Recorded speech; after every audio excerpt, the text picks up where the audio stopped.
శాస్త్రాలు పూర్తిగా మానసికాలు, అవేమి సత్యము కాదు.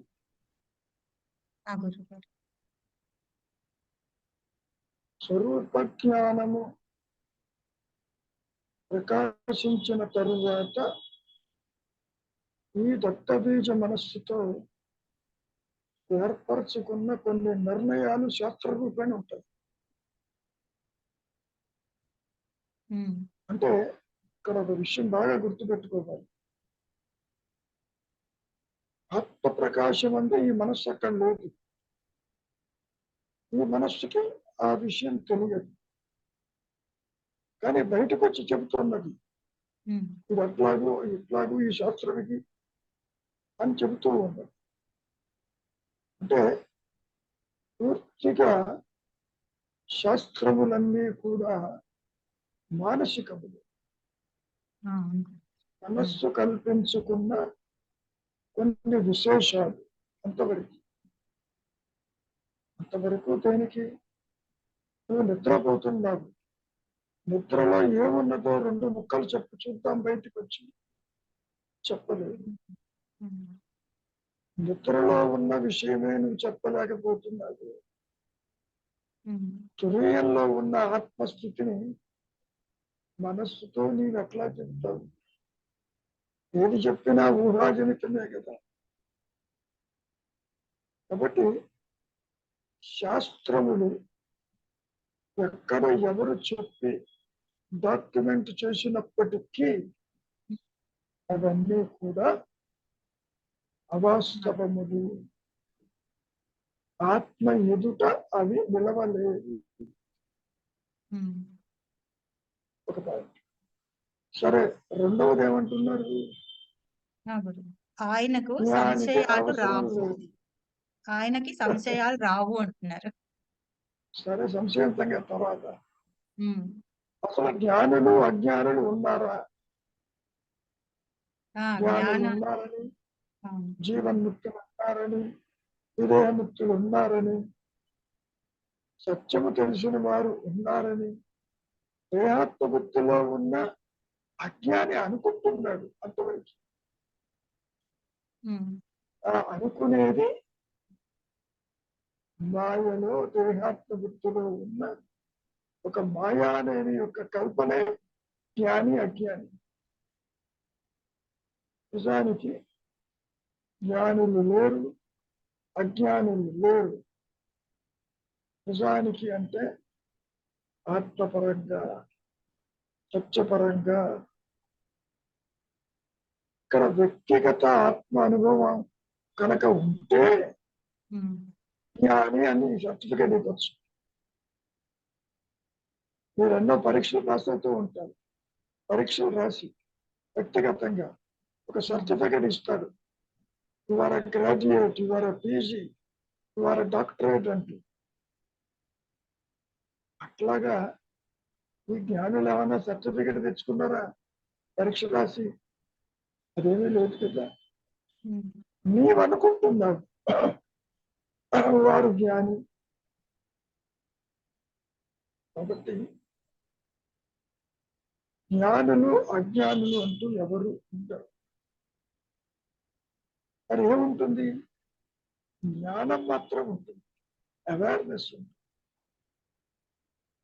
వ్యక్తిగత ఆత్మ అనుభవాలు కానీ, సత్య అనుభవాలు కానీ రెండు కలిసి ఉండవు. ఓకే, ఇక్కడ ఎందుకు చెబుతున్నారు ఈ స్టేటస్ లో? శాస్త్రాలన్నీ సూచనలు, ఇండికేటర్స్. స్వరూప జ్ఞానంలో సృష్టి లేదని, జీవుడు ఉండడని, దేహమే లేదని, దేహం నీవు కాదని, దేహం లేకపోయినా నీవు ఉన్నావని, నీవు అదేనని చెప్పవలసి వాక్యంతో ఒకటి కాదు వివిధ కోణాలలో చెప్పడం జరిగింది శాస్త్రం. మరి సత్యము ప్రకాశించిన తరువాత ఇంకా ప్రారంభం ఉంటుంది కాబట్టి దేహము, కర్మలు, సాగిపోతూ ఉంటాయి. ఎవరిని మీరు గుర్తించలేరు? జీవన్ముక్తులు. ఆత్మ తెలిసిందా తెలియదా ఎవరికి తెలియదు. ఆత్మజ్ఞుడే పనులు చేస్తున్నాడా? శ్రీమత్త బుద్ధితో చేస్తున్నాడా? Very difficult to identify in this మాయా. డ్యూరిటీలో త్రిపుర రహస్యంలో కూడా బ్రహ్మ రాక్షసులు అడిగిన ప్రశ్నలకి సాధారణంగా ఎవరు గుర్తించలేరు అంటే జీవన్ముక్తులు. జీవించి ఉండగానే మూలంగా నిలిచి ఉన్న వారిని గుర్తించటం కుదరదు. ఓకే. అయితే ఇక్కడ శాస్త్రంతో పని ఉంది అని లేదు అనేది ఎట్లా ఉంటుందంటే ఒక చిన్న ఉదాహరణ చెప్పారు రమణ మహర్షి వారి కథల్లో కూడా. ఒక నది ఉంటుంది. నది దాటటానికి ఒక పడవ, ఒక తెప్ప ఒకటి ఉంటుంది అక్కడ. దాన్ని ఆధారంగా తీసుకుని అవతల ఒడ్డుకు వెళ్ళారు.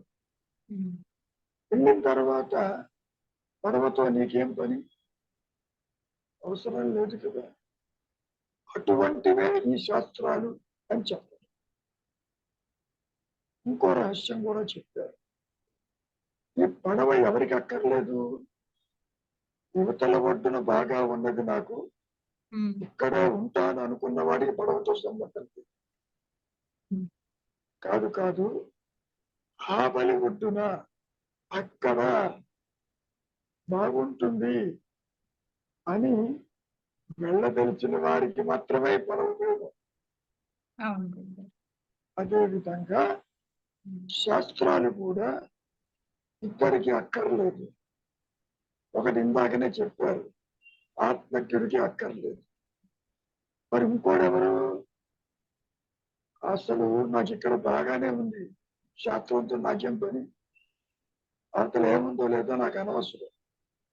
కాబట్టి పడవ ఏ విధంగా అయితే నది దాటక్కర్లేదు, ఐఆమ్ వెరీ కంఫర్టబుల్ ఇటువైపు ఆత్మబుద్ధితో ఉన్న నాకు ఈ శాస్త్రాలతో పని లేదు అనుకున్న వాడికి అక్కర్లేదు. నది దాటాలి, అవతలికి పోవాలి, అక్కడ ఏముందో తెలుసుకోవాలి అని అనుకున్న వాడికే పడవ కావాలి, అనుకున్న వాడికి శాస్త్రం కావాలి. అంటే శాస్త్రములు ఈ పడవ లాంటివి. అంతేగాని అది శాస్త్రజ్ఞానం వల్ల ఆత్మ మటుకు ప్రకాశించదు. అంతేకాదు, శాస్త్రజ్ఞానము కూడా ఒక అవరోధమై కూర్చుంటుంది. ఎందుకని? ఇంకా ఎన్ని శాస్త్రాలు ఉన్నాయో, వాళ్ళేం చెప్పారు, వీళ్ళేం చెప్పారు, ఈ పురాణం ఏం చెప్తుంది, ఈ ఉపనిషత్తులు ఏం చెప్పారు, వాటి యొక్క కామెంటరీస్ ఏం చెప్పారు. ఈ విధంగా ఒకదానితో ఒకటి కొన్ని కోట్లను విలువ చేసేటటువంటి గ్రంథాలు ఉన్నాయి మనకు. దానికి కృష్ణ పరమాత్మ ఒక సందర్భంలో ఒకడు శాస్త్రవాసన కలిగిన వాడు కృష్ణ పరమాత్మను వేడుకుంటూ ఈ శాస్త్రాలన్నీ కూడా నేను అధ్యయనం చెయ్యాలి అన్నప్పుడు, సరే ఒకసారి చూడు అని ఒక 5-6 కొండలు చూపిస్తాడు. శాస్త్రాలు ఎన్ని కొండలు ఉంటాయి, వాటన్నిటినీ కూడా నీవు అధ్యయనం చెయ్యాలి అంటే కొన్ని వేల కోట్ల జన్మలెత్తాలి. అయ్యే పని కాదు. మరి ఏం చేయమంటారు? శాస్త్ర సారము తెలిసిన మహనీయుడి దగ్గరికి వెళ్ళి అతడు చెబుతాడు ఏం చెయ్యాలి. తన దగ్గరికి రమ్మల్లా ఎవరికైతే తెలుస్తుందో సత్యం అక్కడికి పో అని చెప్పి శాస్త్రవాసన ఉన్న ఆయన్ని డైరెక్ట్ చేస్తాడు కృష్ణ పరమాత్మ. నువ్వు నా దగ్గరికి రా, నేను అంతా బోధిస్తాను, ఆత్మను అందిస్తాను అన్నాడా? లేదే. అది కుదరదు. కాబట్టి శాస్త్రములు, గురు బోధలు, వాక్యములు ఇవన్నీ కూడా ఇండికేటర్స్. ఉమ్, ఇండికేటర్స్ అంటే మార్గ సూచికలు. ఒక చోట బోర్డు రాసి ఉంటుంది, ఉమ్, అలాంటి ప్రదేశం 4 కిలోమీటర్లు ఉన్నది అని. ఆ బోర్డు పట్టుకుని అక్కడే 4 కిలోమీటర్లు అంటే గమనించాలి. అటువంటివి శాస్త్రాలని చెప్పి చాలా సార్లు మహర్షులు వారు చెప్పవచ్చు. అవును. అంతవరకు దేనికి ఆదిశంకరులు గంగా నది ఒడ్డున వెళుతూ ఉంటే దుఃఖంకరణ గురించి ఉమ్, ఒకడు వ్యాకరణవేత్త చదువుతూ ఉంటాడు. అప్పుడు శంకరాచార్యులు ఏమన్నారు, ఈ శాస్త్రము ఈ వ్యాకరణము నీకెందుకు?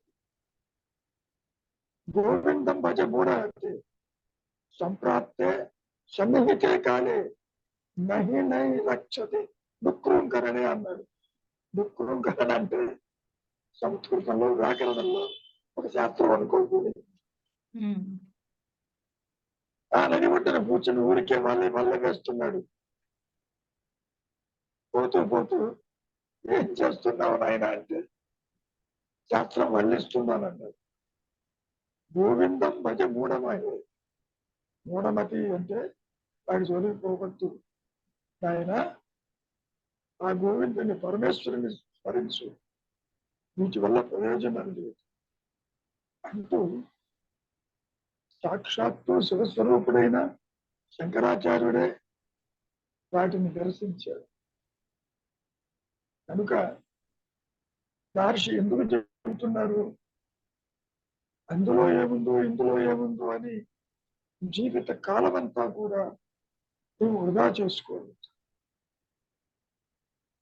అజ్ఞానికి అవసరం ఉంటుంది. ఉమ్, ఈ ప్రశ్నలన్నీ అజ్ఞానికి, జ్ఞానికి కాదు. జ్ఞాని అంటే మూలము తెలిసిన వారికి, ఆవలి పట్టు చేరిన వారికి ఆ బోటుతో ఏం పని, పడవతో ఏం పని. కనుక వాటి ప్రయోజనం లేదు. ఇంకా చదవాలి, ఇంకా తెలుసుకోవాలి అని ఈ శాస్త్రాలన్నీ కూడా ఒక వాసనే కూర్చుంటుంది. అన్నిటికంటే చాలా జటిలమైనది శాస్త్ర వాసన. మిగిలిన కోరికలు బంధాలు ఈజీగా తెంచుకోవచ్చు. ఉమ్, శాస్త్ర వాసనని మాటి మాటికి అదే వర్ణిస్తూ, ఇది చదివితే కదా మనకు ఆత్మప్రకాశం అయ్యేది అనుకుంటూ నా దగ్గరికి కనీసం ఒక 60 మంది వచ్చుంటారు శాస్త్ర పండితులు. ఉమ్, ఆయన నా దగ్గరికి రావద్దు, ఏ పీఠాధిపతి దగ్గరికి పండితుల దగ్గరికి వెళ్ళు, శాస్త్రం గురించి వాళ్ళు చెబుతారు. శాస్త్రం చదివితేనే కదా ఆత్మప్రకాశం అయ్యేదంటూ కూర్చున్నాడు. నాకెన్నో ప్రశ్నలు ఉన్నాయి అన్నాడు. నాకు శాస్త్రం తెలియదు, నా దగ్గరకు వచ్చి ప్రయోజనం ఏంటి అంటూ ఒక 60 మందిని రావద్దని చెప్పారు. శాస్త్రం చదువుకో, అందులో వచ్చే ప్రశ్నలకి అక్కడే బొమ్మన్నారు. వాళ్ళు చదువుకున్న వాళ్ళు చెబుతారు. ఉమ్, ఆత్మని గురించి అనాత్మని గురించి అడగటంలే, శాస్త్ర చర్చ అంటున్నాడు. పైగా మీ ఇంటికి వస్తానంటున్నాడు రావకునైనా. నాకు జీరో స్వరూప జ్ఞాన అనుభవం తప్ప శాస్త్ర జ్ఞానం లేదు పొందదు. సరే, ఆ విషయం కాసేపు పక్కకి పెడితే, అయితే అది అన్నిటికన్నా డేంజరస్ ఎందుకంటారు గురువు గారు, శాస్త్రవాసన? ఎందుకంటే ఇంకా ఏముందో కోరికలు కలుగుతుంది. దశేంద్రియం ఇంతకంటే బాగా చేస్తారేమో, ఆ పదార్థం ఎలా ఉంటుంది, ఈ పదార్థం ఎలా ఉంటుందని రసేంద్రియం వెంట పరిగెత్తటంలే. ఉమ్, శాస్త్ర వాసన కూడా ఇంకా ఏముంటుందో. సంగీతం అందరికీ వచ్చు, ఉమ్, ఎవరో వాళ్ళు పాడింది వినరు, ఇంకోటి ఎలా పాడతారు, ఇంకోటి రాగం ఎలా తీస్తారు, ఇంకా సంగీతం అంటూ సంగీత పాట కచేరీలు అంటూ వెళ్తూ ఉంటారుగా, అది కూడా వాసనేగా. అవును గురుగారు. కాబట్టి ఇంకా ఏం చెప్పారు, ఇంకా ఏముంది, ఒక వాసనే కూర్చుంటుంది శాస్త్రం. అది కొంతవరకు ఇప్పుడు వాక్యాలైనా ఇందాక చెప్పినట్టు శాస్త్రములు ఇండికేటర్స్, అవి పట్టుకుని అక్కడే కూర్చోవద్దు. Just take the essence and leave it. ఇప్పుడు ఒక సందర్భంలో రమణ మహర్షిని అడిగారు, భగవద్గీత చదవాలా వద్దా అని. చదవటం కాదు, అందులో ఒక్క శ్లోకమైన నువ్వు ఆచరించు. తనలో అందరిలో తనని చూడగలిగిన వాడు సిద్ధప్రియకుడు అన్నాడు. అదొక్కటి చాలన్నాడు. అది పక్కన పెట్టి నేను ప్రచారం చేస్తాను, గీతా ప్రచారం చేస్తాను, ఏంటి వాటి వల్ల ప్రయోజనం. ప్రచారం చేస్తున్నప్పుడు ఆచరణ ఉండదుగా, ప్రచారానికే ప్రాముఖ్యత ఉంటుంది.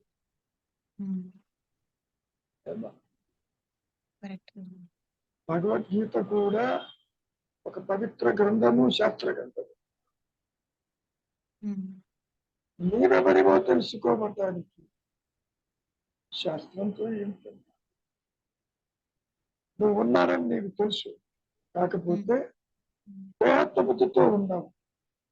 దేవేమో చూడు, దానికి అక్కడి దాకా పోవటం దీనికి చదవటం తప్పు లేదు.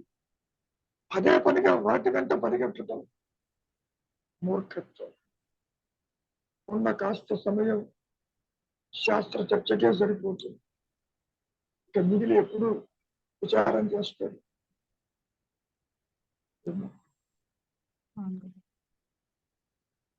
ఇప్పుడు చదువు సెంటెన్స్. మళ్ళీ ఫస్ట్ నుంచి చదువుతాను గురుగారు. శాస్త్రాలు జ్ఞానికే కావు, ఆయనకు సంశయాలు రావు, సమాధానాలు అక్కర్లేదు. ఇట్టి సమస్యల అజ్ఞానులకే, శాస్త్రాలు వారికే. కాబట్టి కాసేపు జ్ఞాని అజ్ఞాని అని చెప్పి డిస్టింక్షన్ పట్టుకొచ్చారు, తెలిసిన వారు తెలియని వారు. మీరు ఒక చోటుకి వెళ్ళాలనుకుంటారు. రమణ మహర్షి అనుకున్నాడుగా తిరువన్నామలై ఎట్లా వెళ్ళాలని. ఏదో ట్రైన్ ఎక్కాడు, ఎక్కడికి పోవాలో తెలియదు. పాపం ఒక మౌలిని అడుగుతాడు, ఆయన ఎక్కడికి పోవాలని. అలాంటి చోటుకి అంటాడు, ఈ రైలు పోతే దిగిపో అంటాడు. తెలిసిన వాడు చెప్తేనే కదా దిగింది. కాబట్టి దారి తెలియనప్పుడు తెలిసిన వారు సూచించాడు అక్కడ మౌలుడు. తిరువన్నామలకి దారి చూపించాడు. మరి ఆ దారి చూపించింది ఎవరు? తోడు ప్రయాణికుడే కదా, ఆయనకి తెలుసు. వెంటనే దిగాడు, మెల్లిగా ఎక్కడికి చేరాడు? తిరువన్నామలై చేరాడు. చాలా కష్టాలు పడి నడుచుకుంటూ, అది వేరే సంగతి. కాబట్టి ఇండికేటర్స్, మార్గదర్శకులు ఎవరికి కావాలి? తిరువన్నామలై తెలిసిన వాళ్ళకి అక్కర్లే, తనకు దారి తెలియదు. అరుణాచలం ఉన్న పేరు విధంగానే తనలో ఒక ఉద్వేగం ఏర్పడింది. ఎలాగైనా చూడాలి, వెళ్ళాలని. ఎటు పోవాలో తెలియదు, ఎక్కడుందో తెలియదు. అటువంటి వారికి మౌల్వి అవసరమైంది. మౌల్వి ఈజ్ ఏ గురువు టు డైరెక్ట్. తెలిసింది కాబట్టి. కాబట్టి అజ్ఞానికి మాత్రమే అంటే ప్రశ్నలు వచ్చింది, తనకు తెలియదడిపోతున్నాడు. అందుకని చెప్పాడు, ఈ వారి పోదు, ఈ రైలు పోదు, దిగిపో.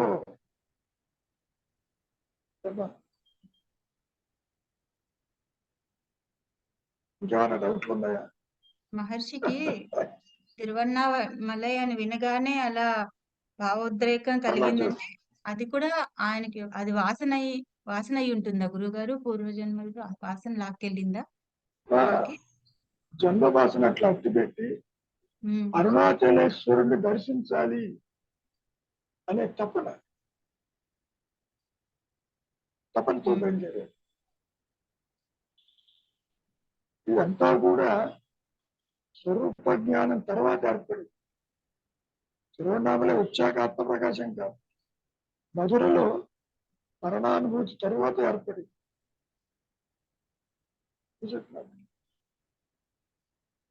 అది అంటే ప్రారంభంలో భాగం. దాని తర్వాత కూడా మళ్ళీ ఆ మనసు బయటకు వచ్చింది కాబట్టి ఆ వాసనే తనని అక్కడి వరకు లాక్కెళ్ళిందంట. అంతే కదా? వాసన అంటే కర్మవశంగా జరగవలసి ఉంది. ఉమ్, ఎందుకు వచ్చాను ఇక్కడ దాకా అని చెప్పి అడిగినప్పుడు ఇది నా ప్రారంభం, నేను వచ్చాను. ఒక అహ్మదాబాద్ నుంచి ఒకడు ప్రశ్నించాడు, నువ్వెందుకు వచ్చావు ఇక్కడికంటే, నేను మహర్షిని చూడటానికి వచ్చాను. ఏ శక్తి అయితే నిన్ను ఇక్కడికి లాక్కొచ్చిందో నన్ను అదే శక్తి లాక్కొచ్చింది ఇక్కడికి అన్నాడు. ఉమ్, సరే, ఆ విధంగా ప్రతి ఒక్కరి మూమెంట్ కూడా కర్మవశంగా ఉంటుంది. లేకపోతే సత్యం తెలిసాక మధురలోనే ఉండొచ్చుగా, అది ఇక్కడ దాకా పరిగెత్తాల్సిన అవసరం ఏంటి? ఎక్కడున్నా ఒకటేగా. అది మరి ప్రారంభం వచ్చిన వాడు ఏమని చెప్పారు, ఉమ్, అప్ప నీ దగ్గరికి వచ్చాను ఉమ్, అని అక్కడ పారేశాడు, పొందేం తెంచాడు, కూర్చో పెట్టుకున్నాడు, చిల్లర చేతిలో ఉంటే నాకు అనవసరం అంటాడు. ఈ పని అక్కడే చేయొచ్చుగా, ఇక్కడ రావడం దేనికి? ప్రారంభంలో వచ్చాడు.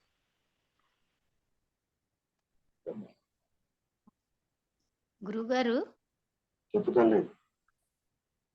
అంటే ఇప్పుడు అసలు జ్ఞానం అనేది ఒకటి ఉంటుందని, ఆత్మను ఒకటి ఉంటుందని తెలియని వాళ్ళకి తప్పనిసరిగా మీలాంటి వాళ్ళ ద్వారా విన్నారనుకోండి, ఒకటి ఉంది అది అని, అప్పుడు దాన్ని గురించి ఏమైనా తెలుసుకోవాలంటే శాస్త్రం చదవక్కర్లేదంటారా? అసలు అక్కర్లేదుగా, నీవు ఉన్నావని భగవాన్వి కూడా చదవక్కర్లేదంటారా? ఒక్క నిమిషం. ఆయన దగ్గరికి ఎందరో కొన్ని వేల మంది వచ్చారు, కోట్ల మంది. అడిగిన ప్రశ్న అవును. సమాధానం చెప్పాడే తప్ప ఆయన ఏమి పుస్తకాలు రాస్తూ కూర్చోాలా, శాస్త్రాలు చెప్పలేదు. అవునండి. ఏమా, ఇప్పుడు నేను ఉన్నాను అని తెలుసుకోవటానికి నువ్వు అద్దంలో చూసుకుంటావా? నీ బాబు చెప్పమ్మా, అక్కర్లేదు. అద్దంలో చూసుకునే చెప్తావా? That's all. లేదండి. నీ కళ్ళతో నువ్వు జగత్తును చూస్తున్నప్పుడు నా కళ్ళని నాకు చూపించమంటే ఎవరు చూపిస్తారు? లేదు గురు. నేను ఉన్నానని తెలుసుకోవటానికి ఏ శాస్త్రం కావాలి? శాస్త్రంలో నీ గురించి ఉంటుందా? ఉండదు కదా. ఉన్నాననే ఎరుక శాస్త్రంతో సంబంధం లేదు. మనస్సులో ఈ చదివితే బాగుండు, అందులో ఏముందో, ఇందులో ఏముందో జిజ్ఞాసతో చదువుకున్నవే తప్ప ఉపయోగమే. మహర్షి కూడా చదివాడు. అవునండి. ఒక పుస్తకం విరేపురాణం. అందులో ఈ యోగుల యొక్క జీవితాలు చదువుతూ ఇటువంటి స్థితి నాకు ఎప్పుడు వస్తుందో అనుకున్నాడు. అవును గురువు గారు. కాబట్టి చదవటం వల్ల ఆయన మహనీయుడు కాలేదు. అవును. అవును గురువు గారు. కాబట్టి కానీ అది సూచనగా తీసుకోవడానికి చదవచ్చు కదా గురువు గారు అంటున్నాను. అమ్మమ్మ, సూచన ఎందుకు నీకు? ఏం తెలుసుకుందామని? కొత్తగా రావాల్సిందంటే తిరువన్నామలై కొత్తగా రావాలి కాబట్టి రైలుకి బయలుదేరుతూ అడిగాడు, ఎక్కడికి వెళ్తున్నాను? అవును గురువు గారు. ఉన్న చోట ఆత్మగా ఉంటూ ఊరిక ఉండటానికి శాస్త్రంతో నీకేం పని? కొత్తగా రావాల్సిందే, కొత్తగా చేరాలంటే దారి తెలియదు కాబట్టి అడుగుతాం. అవునండి. చేరటం కాదు, నీవు అదే ఉన్నావు. నేను ఉన్నాను, నిద్రలో ఉన్నావు కదా, దేశం లేకపోయినా ఏ విధంగా ఉన్నావో తెలియటానికి ఒక్క నిమిషం ఉండండి, శాస్త్రాలు చదివి వస్తాను అంటూ బయలుదేరతావా? లేదు గురుగారు. శాస్త్రాలు చదివాక నిద్రలో విషయం తెలుస్తుందా? ఇప్పుడు తెలియదు, అప్పుడు తెలియదు. అంటే ఇందాక మీరు అన్నారు కదా, పడవ దాన్ని అవతల ఒడ్డులో ఏముందో తెలుసుకోవాలని జిజ్ఞాస ఉన్నవాడే ఆ పడవ ఎక్కుతాడు అన్నారు కదా. కరెక్ట్. ఇక్కడ కూడా సత్యమేది, నేనే సత్యం అని చెబుతున్నారుగా. నేనంటే సత్యము, నేను సరోజ అనేది అసత్యము. సరోజ లేకపోయినా నేను ఉన్నది నిద్రలో, దానికి శాస్త్రంతో ఏం పని? అవును గురువు గారు. శాస్త్రం చివరికి ఏమై కూర్చుంది? ఒక వాసన అయి కూర్చుంది. వాళ్ళేం చెప్తారా, వీళ్ళేం చెప్తారా, ఇంకా ఏం రాశారా? ఒక్క భగవద్గీతను గురించే కొన్ని వందల మంది కామెంటరీస్ రాశారు. అవును గురువు గారు. ఉన్న విషయాలకి. అవునండి. నేను నేనుగా ఉండటానికి మీకు ఏ శాస్త్రం కావాలి? నాకైతే శాస్త్రాలు తెలియదు, నన్ను అడగవద్దు. మహర్షి మాత్రం శాస్త్రం తెలుసా? లేదు గురువు గారు. ఎప్పుడో చదువుకుంటానన్నాడు, చదివాడో లేదో అడిగి స్పష్టంగా ఉంది. అవును గురువు గారు. కనుక సత్యము దానంతటది ప్రకాశిస్తేనే తప్ప జీవుడికి తెలియదు. ఇప్పుడు కూడా నడిపించేది ఆ జ్ఞానమే. నిజానికి అజ్ఞానం అనేది ఎక్కడా లేదు. ఇందాక సెంటెన్స్ లో ఏమనుంది? శాస్త్రాలు అజ్ఞానులకి. అవును గురువు గారు. నా దృష్టిలో అందరూ జ్ఞానులే, అందరూ జీవన్ముక్తులే. మాయా కూడా సత్యమే. అంటే మూలంలో తెలిస్తే మాయ సత్యం అని తెలుస్తుంది గురువు గారు. మూలం తెలియని వాళ్ళకి మూలం ఎవరికి తెలుసు? అహంకారంతో మూలం తెలుసుకుంటారా?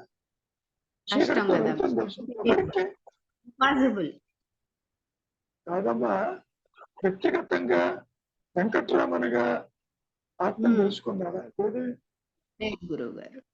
మరి అది ప్రకాశించింది, బయటకు వచ్చి చెప్పారు, నేను దేహం కాదన్నారు. అంతవచ్చు దేహం లేకపోయినా నేను ఉన్నానన్నారు. నేను తీసుకెళ్ళి తగలేస్తారు అన్నాడు. మరి దానికి ఏ శాస్త్రం చదువుకున్నాడు? ఏం లేదు గురువు గారు.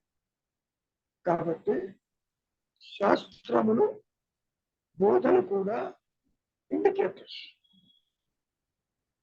అవి కూడా మాయలోనే అంటారుగా గురువు గారు మీరు. అంతగా మాయే, ద్వైతమే. ద్వైత జ్ఞానం అంతా అజ్ఞానమే తల్లి. సూచనలు, సూచన అంతవరకు బాగానే ఉంది. అవి పట్టుకుని తిరుగుతున్నాము. సూచన సత్యం అనుకుంటుంది. అక్కడ వస్తుంది సమస్య. ఆ పని వ్యక్తులు అది చెప్పారు, దీనిలో ఇది చెప్పారు, ఈ పని చేయాలి కదా, కర్మలు చేయాలి కదా, నువ్వు చేస్తే కదా మనకు ఆత్మ ప్రకాశించి అనేటువంటి ధోరణి ఎక్కువ అవుతుంది శాస్త్రం వల్ల.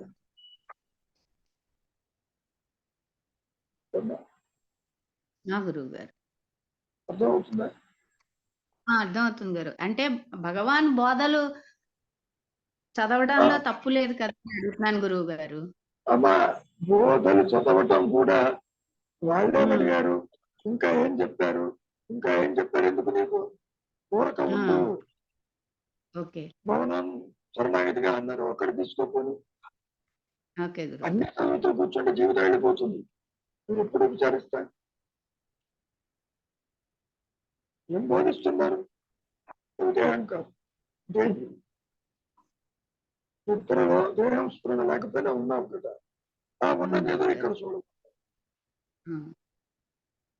ఆ 3-4 సంవత్సరాలలో అడిగిన ప్రశ్నలు ఇంతలా పుస్తకం ఉన్నప్పటికీ ఒకటే మాట, నీవెవరివో నీవే తెలుసుకో, నీవు దేహము కాదు, నేనంటే జ్ఞానము.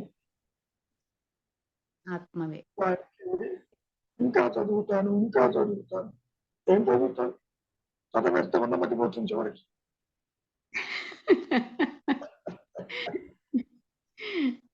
ఇలాంటి వాడు స్కూల్కి వెళ్ళట బలా బలా చెప్తారట, చివరికి బడా బడా అయి కూర్చుంటాడు.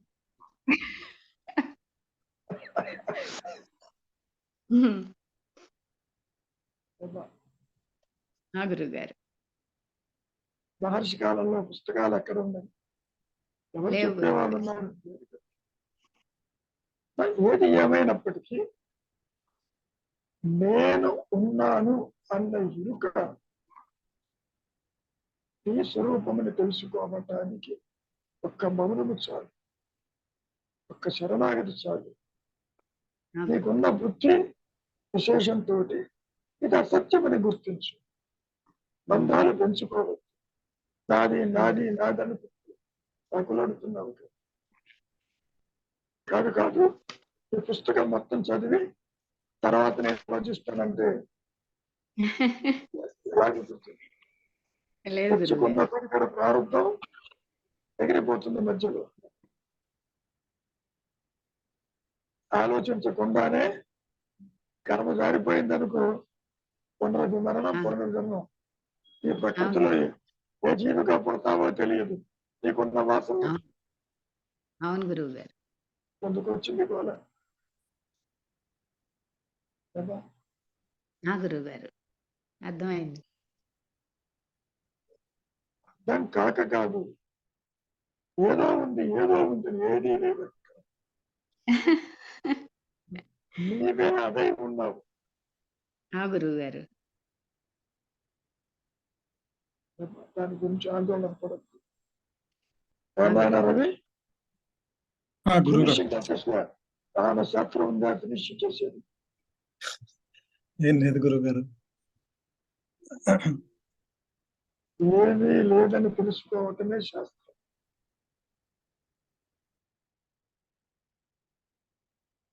శాస్త్రాలన్నీ కూడా నాయన మానసికాలు, మైండ్ ప్రొజెక్ట్ చేసి పెడుతుంది.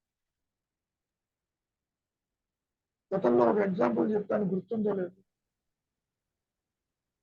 ఒక చోట 10 దుక్కుల వర్షం పడిందని పేపర్లో రాస్తారు, అది శాస్త్రం. ఆ పేపర్ని నా సరోజు పెండటం మొదలు పెట్టింది. కనీసం ఒక డ్రాప్ అన్నా వస్తుందేమో. వచ్చిందా? చేయనొప్పి వచ్చిందంటే శాస్త్రాలు అలాగే ఉంటాయి.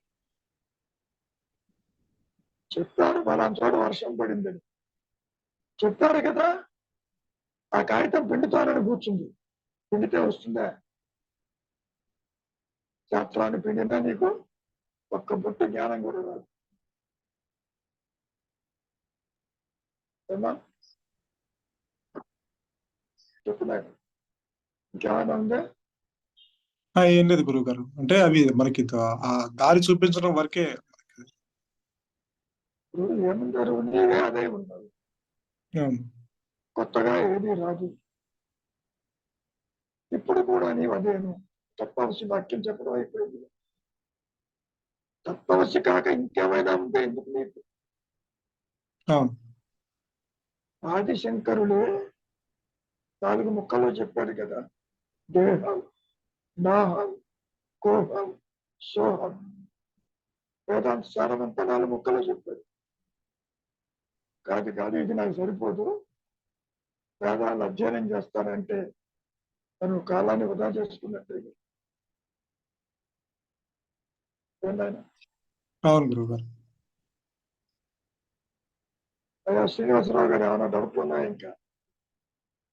గురుగారు చెప్పమ్మా. నీవెవరివో నీవే తెలుసుకో అంటే, ఈ అజ్ఞానంలో ఉన్నవాడు విచారించి తాను అజ్ఞానంలో ఉన్నాడని తెలుసుకుంటాడా చివరికి? కాదమ్మా, అజ్ఞానంలో ఉన్నవాడు లేడని తెలుసుకుని ఆత్మగా ఉండిపోతాడు.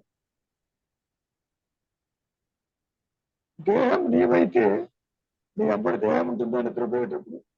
లేదుగా. దేహం ఒక ఆలోచన. ఆలోచన లేకపోతే దేహం ఎక్కడుంది? సంసారం ఎక్కడుంది? ప్రదేశాలు ఎక్కడున్నాయి?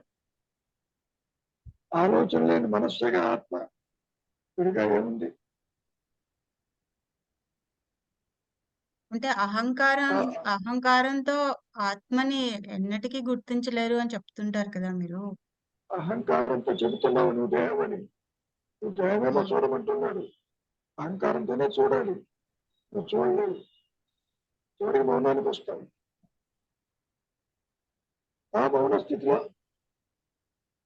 అనుగ్రహం చేత ఆత్మ ప్రకాశిస్తుంది అని చెప్పుకోవాలి. నువ్వు సత్యం అనుకుంటున్నావు. ఇదంతా నీతో కలిపి నీవు చూస్తున్నది పుట్టుక సత్యము, మరణము సత్యము.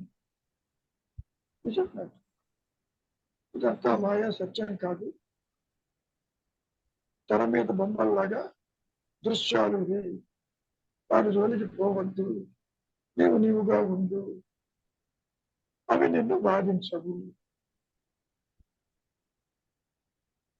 ఒకటే నేను ఉంటుంది, రెండు నేను ఉండవు. ఉమ్. తెలుసుకునే నేను, తెలియబడే నేనంటూ ఉండదు కదా. అంటే నీవెవరివో నీవే చెప్పు తెలుసుకో అంటే ఈ ప్రాసెస్ లో ఆ విచారించే నేను ఆ విచారణ ఆగిపోయి తలగనగా పడిపోతుంది. అనుకరించే ఆత్మ ఉంటుంది అక్కడ. ఇప్పుడు కూడా అదే ఉంది. నువ్వు విచారించినా విచారించకపోయినా ఆత్మ ప్రకాశంలో నువ్వు ఎగిరిపోతావు. మహర్షి ఏం విచారించాడు? బయటకు వచ్చి చెప్తున్నాడు నువ్వు ఎవరివో తెలుసుకోవాలి. విచారం చేసి ఆత్మను తెలుసుకున్నాడా? లేదు కదా.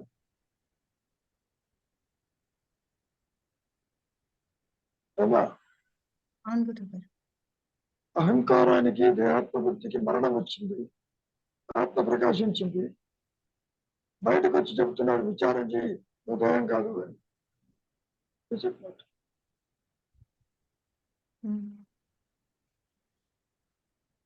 విచారం ఎందుకు చేయమంటున్నాడు? నీవు కాని దానితో నీ ఉనికిని ఏర్పరచుకున్నావు, అందుకని విచారం. అవును గురుగారు. దానికి ఎట్లా చెప్పారు సొల్యూషను?